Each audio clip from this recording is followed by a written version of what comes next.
Sveiki, ištikimieji mūsų Delfi bičiuliai. Sveiki. Mes esame Australijoje, dėkojame, kad sekate mūsų kelionę ir dabar mes galime atsakyti į vieną iš daugybės mūsų pasiekiančių klausimų, kuriuos jūs užduodate savo laiškose.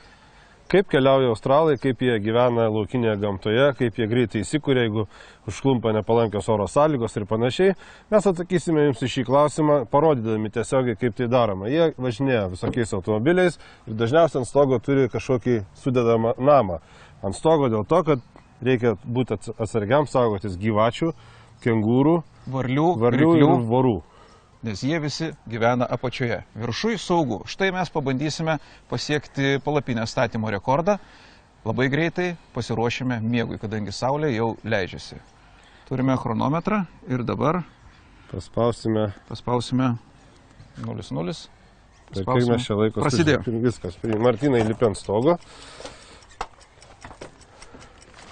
Aha, šis ruošęs. Tentas nuo lietaus nuimtas. Žiūrime toliau.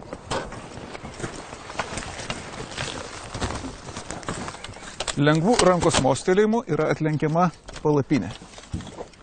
Po to įtvirtinsim kopėtėlės. Čia dabar beliko įstatyti tokį vamzdį. Atsargiai nenugriūkit, kolega. Ranka. Tu gerai, kad to nuo pusėje užliptum.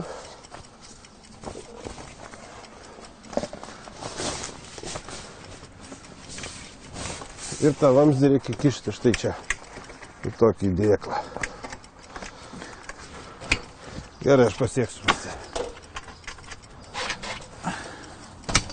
Štai. Štai mūsų namas ir paruoštas. Kiek laiko? 1 minutė 3 sekundės lygiai. Beveik tilpom į normatyvą. Reikia treniruotis, amžius nebe tas, bet per minutę galima pasiruošti miegojimui. Maža to, mėlėjai bičiuliai, čia yra 2 aukštas. Čia yra pagalbėm vieta. 2 aukštas, vadinkim jį antresolę. Yra dar apatinis aukštas, 1 aukštas. Yra miegmaišiai. Tai čia mano darbo kambarys. Buduaras. Kamtumai buduar. Štai taip mes ir gyvename. Štai tiek žinių, karštas reportažas iš Australijos Alice Springs miesto. Mes pasiekėme savo kelionės pusiaukelę.